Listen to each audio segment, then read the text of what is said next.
Hey, so it's been a minute. Hi squad, welcome/welcome back, and dog bless you. Male privilege. Y'all had some really good insights, some great follow-up questions, one or two wrong opinions. Yeah, I said it. It's just kind of weird to come in and say that male privilege doesn't exist or that trans men can't or don't have male privilege when I, a trans man, am telling you that I experience it. It just doesn't really work like that. I noticed an improvement overall in how I was treated once I started passing as a man.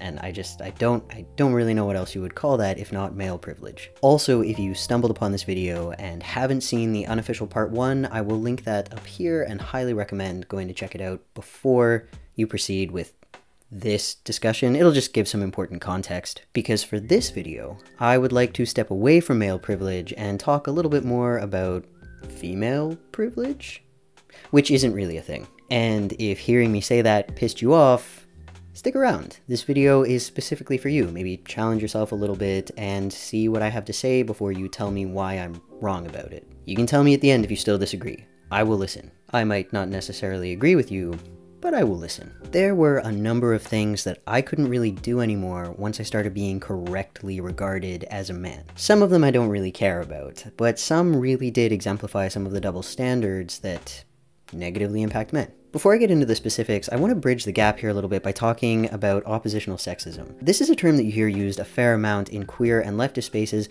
but not so much outside of them. And I think if it was more generally understood by people on the whole, it would clear up a lot of confusion and miscommunication on these topics. So here's the rundown.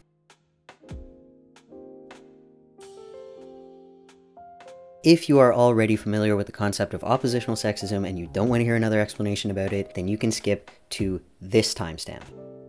Unless, you know, you're here for the premiere, in which case buckle up, and also thank you.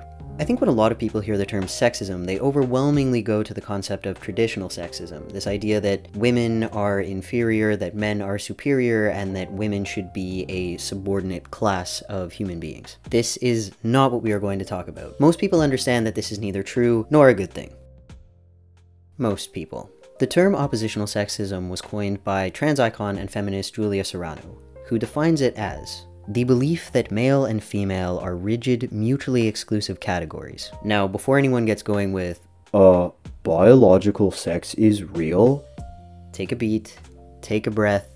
Nobody is debating that. In fact, trans people know better than anyone that biological sex is real. If we thought otherwise, huge numbers of us wouldn't be accessing hormones and surgeries to change our sex characteristics. We are very much in agreement there. This is just one of the many reasons why differentiating between sex and gender is incredibly important. Where disagreement tends to arise is whether discrimination is based on sex or gender, which is a really unnecessary dichotomy that helps absolutely no one, because it can be both. Sometimes it's one, sometimes it's the other, often it is a combination of the two. In part 1 of this topic, I talk about how misogynistic constructs can still negatively impact transmasculine people, even when they pass as men. This would be an example of sex-based discrimination, and it is largely structural.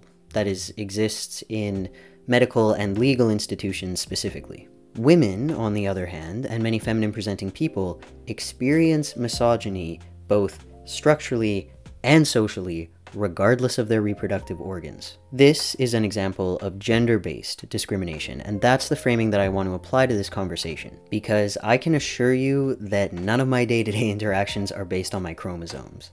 This is what people are reacting to. And further still, my understanding of myself as a man impacts the messages that I internalize regardless of my appearance or anatomy. What's being described by the term oppositional sexism is based more on gender roles and expectations. The way that people are expected to behave based on their gender, and the punishment they may experience if they deviate from those expectations. This can range from outright condemnation to a lack of support when it's needed. For example, the idea that men are inherently more aggressive vilifies men as a whole and invalidates men who are passive. The other side of this coin is that it overcorrects women who are tenacious. See, shrill, ballbuster, and bitch being applied to women in leadership roles when they step up and do what's expected of them as leaders. This thinking also downplays abuse when it's committed by women, especially if it's committed against men. This would be an example of what many people mean when they say that patriarchy hurts men and boys as well. The idea that men are inherently tough and aggressive and more powerful means that when they are victimized by women, that abuse largely goes unaddressed. When I say that female privilege doesn't exist, it's because the apparent benefits afforded to women almost always exist within an otherwise sexist construct. Failure to acknowledge and persecute women who are abusive goes back to the cultural zeitgeist of women being passive, docile, and ultimately ineffective. Women are generally less threatening because they're stereotyped as weak while men are strong. Pressure placed on men to pay for dates with women is a byproduct of men having agency, while women are resources to be purchased and possessed. Women tend to be given more space for emotional expression because women are stereotyped as emotional and irrational while men are logical, despite having the same range of human emotion. Women are more likely to win custody battles because they face more pressure to be primary caregivers and are also more likely to ask for custody for this reason. Men, on the other hand, are urged away from caregiver roles. Men are more likely to die of physical and mental health ailments because they are less likely to seek help. Seeking help is stereotyped as feminine because women are weak, so they need assistance, but men are strong, so they don't. Now, obviously none of these things are actually true. The reason I bring all of this up is to hopefully get you thinking about the complexities here, because many of the things that I'm going to dig into have very complicated foundations rooted in this oppositional sexism. These things that we've been taught from an extremely young age to just accept as factual.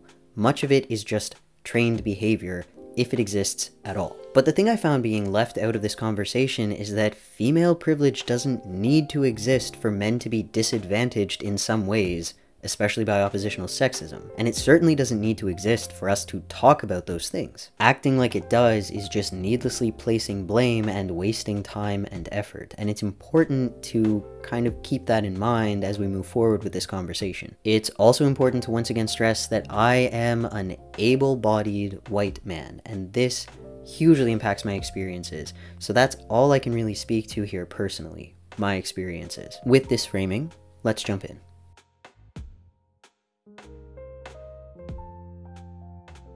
So where I've noticed the most changes is in more general interactions, which makes perfect sense because strangers don't know me as Finn. I'm just, some guy. I'm a very lucky dude who has friends of various genders that I can turn to for support if I ever need to. I did form these friendships prior to coming out, but I'm pretty confident that they would have carried on the same way even if I hadn't, even if it had been after the fact, just because, I don't know. I'm very queer, and my friends tend to be either very queer themselves or very informed on queer things. Like, I just don't really see it impacting dynamics that much. I bring this up because as a neurodivergent dude who leans toward introversion, I haven't really been looking to form more deep connections. Like, I have my bubble. I'm good. So I can't really give much personal insight when it comes to forming new connections as a man versus as a woman, just because it's not really something I've done a whole lot of. When it comes to dating, that actually got a lot easier for me, and I think that that was just because I am a lot more comfortable and confident in who I am. Pretty much everything I'm going to talk about here is based on my interactions with strangers and acquaintances, which is arguably a lot more relevant if we're talking about how perceptions change based on gender alone, because that's one of the only reference points that a stranger has when they're trying to determine how they're going to talk to you. One of the biggest shifts I noticed was this loss of sisterhood. I don't really know how else to describe it. Before my transition, I had a fair amount of security in the fact that I could always turn to other women for backup if I really needed it. And I didn't realize just how powerful this sense of security was until it was gone. Despite the subtle and often not so subtle efforts of culture and media to pit women against one another, they usually support each other at the end of the day. Men, not so much. In fact, other men often just want to fight me now over the most asinine stuff. I don't know, maybe it's me. Maybe I just look like a guy you'd want to fight. But it seems like the default with man-to-man interactions that even remotely tip towards disagreement lead to this bizarre posturing and total unwillingness to compromise or communicate about what's going on. I actually get contact embarrassment in these moments. Anyone who thinks being trans is a choice, I don't know what to tell you. I don't think I would have chosen to be part of team "you accidentally made eye contact, so now we gotta fight," like this is Pokemon or some shit. Jokes aside, I actually do have compassion for these guys. and I will get to that. With women, things are a lot more complicated because they understandably are a lot more wary of me now. I see them engaging in de-escalation and defensive behaviors that I myself used to do, so I know better than most men how to kind of back off and give them space for their sense of safety when this is happening. For example, when I'm walking down the street at night and I see a woman who is on her own approaching me, I just cross the street. I just go across the street first, because I know she's probably doing that thing where she's nervous about passing me but doesn't want to draw attention to that nervousness, which she inevitably will if she moves to give me a wide berth. Guys who are predatory look for these behaviors, and she has no idea who I am and what I'm like, so she has to assume that I might be one of those guys. The unknown man effect is also why there are some things that I just cannot say to women anymore. Pre-transition, I didn't think twice about posting a compliment on a woman's selfie, but now I agonize over comments, if I even post them at all, because I really don't want to come across as objectifying or creepy, because I know she probably deals with a lot of that, and so even if I intend something nicely and make a relatively innocuous statement, if she doesn't know me well enough, it's just kind of invasive. Men, I generally just can't compliment, because a lot of them are straight and delicate. That's not a dunk, I just really don't know how else to describe it. If a compliment from another man gives you an identity crisis, that is a tender spot you should probably address. Maybe look into that. So overall, I've had to adopt this new understanding of myself as potentially threatening and viewed as threatening rather than largely harmless, and that has been something of a mental hurdle for me. Where kids are concerned, it's even more pronounced. Many of you know this about me already, but in the before times, I used to be a circus instructor who worked primarily with kids. I had an extensive cold collection, never missed a release when the new flu dropped. But for all of the exhausting and sniffly trade-offs when it comes to working with children, I really do enjoy it. It's a very, very rewarding thing to do. Kids are awesome. They're really excited about things that adults take for granted. They're brutally honest, which I think is great. They are hilarious, like some of the funniest people you'll ever meet, and it's just generally amazing to see these new little brains discovering the world. It was a huge adjustment for me to not be able to just be friendly towards kids, like, you know, smile when a baby smiles at you, that sort of thing. Like, that whole dynamic has changed now. I can't really respond the same way I used to if one of them shows me a neat leaf that they found or their favorite toy, which is something that they do. Like, kids will just approach anyone who looks friendly and try to share a moment with them because that's how they learn about the world. They interact with adults. It's super wholesome. As a man, if I want to have these wholesome interactions, they have to be within an approved context, such as teaching circus classes or babysitting the kids of someone that I know. Without this context, I now have to be aware of my potential to look suspicious. Before my transition, whenever I went for walks to just explore, which is something that I really love doing, I had to be really aware of the areas that I was in, mostly for my own safety. But now I have to be aware of the areas I'm walking through because of how other people might feel impacted by my presence regarding their safety. For example, if I want to take a seat on a bench on a crowded boardwalk,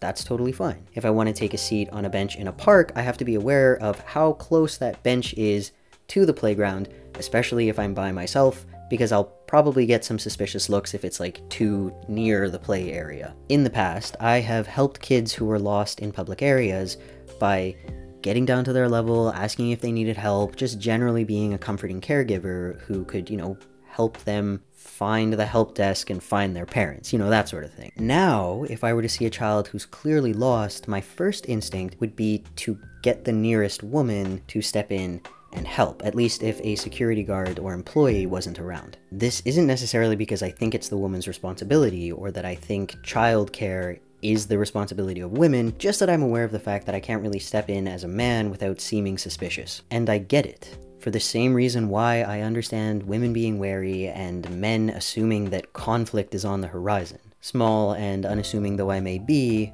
I am still a man. I am kind of scary because of the banner I now live under. And I'm going to dig into that a little bit because I saw the shift happen and, well, it got me thinking about some stuff.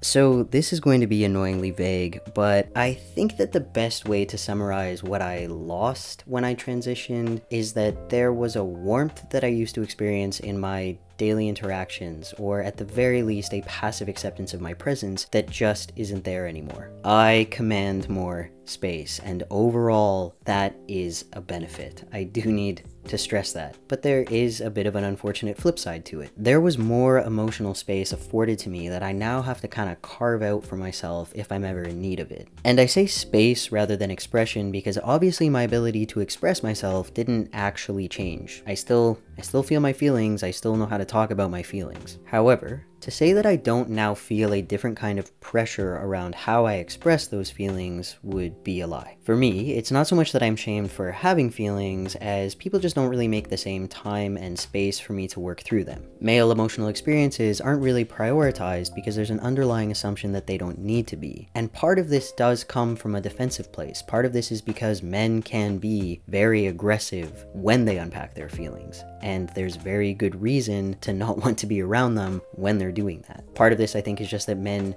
aren't really raised and trained with the same emotional literacy as other genders. Male emotional experiences aren't really prioritized because there's this assumption that they don't need to be. And the ones that tend to get focus are the really, really unhealthy ones that are expressed via aggression. There's not a whole lot of space for men to be passive.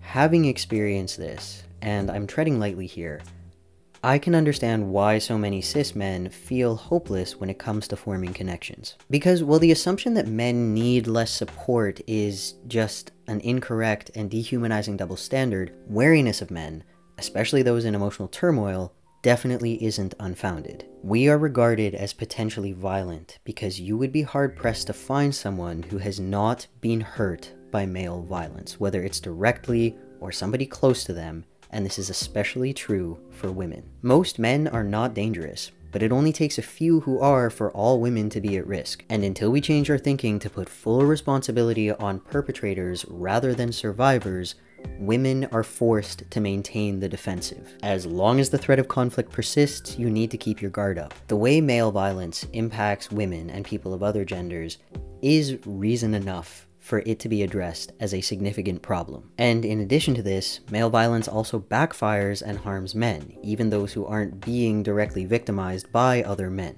And I'm going to do my best to explain what I mean by that. The solution here isn't for women to drop their guard, but rather working towards a world where they don't need to have it. By alleviating these risks imposed on women, we also gain space for our own emotional needs and vulnerability. Getting right down to it, there is something painful about being assumed to be dangerous. Now, I'm not saying that it is worse than living in fear of that danger, just that this is one of those two things can be true at once situations. Being stereotyped as violent feels bad.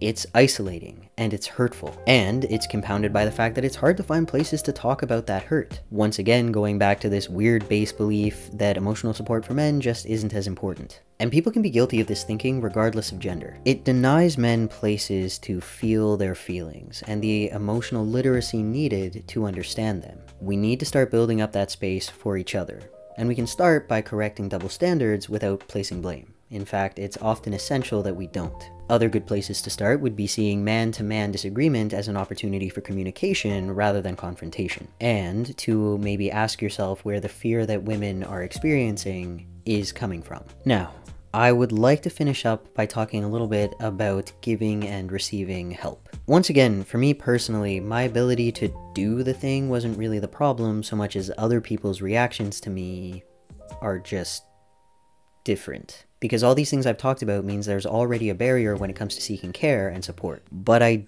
don't think it's necessarily the one that most people assume it is, at least not on its own. I think it's a combination of not wanting to appear weak and maybe some other things. And to kind of explain what I think might be at play here, I'm just gonna give you an anecdote. One night, some years ago, a man knocked on my door. Young dude, early 20s, he had missed his bus home and was stuck on the outskirts of the city with a dead phone. Now, he didn't ask to come inside. He even specifically said that I could keep the door closed because he could hear me just fine through the door. My place was the fifth that he had approached. The 4 he tried prior either didn't answer him despite clearly being home or threatened to call the police if he didn't immediately leave. All he needed was for someone to call him a cab. Now, my roommate at the time was another guy and he was around, so we just invited him in for tea while we waited for his ride to arrive, and you know, he was a perfectly lovely guy. Now, I am not saying you should open your door to strangers. Please don't do that. I bring this up as an example of someone who did everything right. He recognized that the situation meant he was threatening. He told other people to prioritize their safety. He didn't feel bad about himself for reaching out for help. And yet, help wasn't given. In fact, people threatened him. It was denial of very simple support that would have been very easy to give. And this dude was white. Based on what I've heard from men of color, he probably wouldn't have even bothered trying to find help if he wasn't. What's really challenging here is that both giving and receiving support are essential for building connection and community. It's very important for humans to be able to help each other and to feel like they can be helped in turn. Now, there is definitely a bit of a hero complex drilled into a lot of guys when it comes to giving assistance, and we will talk about that another day. Because when it comes to getting help, toxic masculinity presents a huge barrier for 2 reasons. Like we've already touched on, the fear of being perceived as weak is obviously one of the things at play here. And this is particularly true when it comes to seeking medical assistance or emotional support. So that's reason number 1, and I think it does get talked about a fair amount. Probably not enough. We probably do need to continue bringing that to the forefront and having that discussion. But I wonder how much of this goes back to the more subtle side of toxic masculinity. That feeling of being dangerous or threatening, of not really being able to put your trust in others because they don't see you as someone that they can have mutual trust with. There's only so many times you can be treated as threatening before you believe that you are. And if you're lacking in emotional literacy, it's really hard to turn this into a stepping off point for growth. You're far more likely to spiral downward.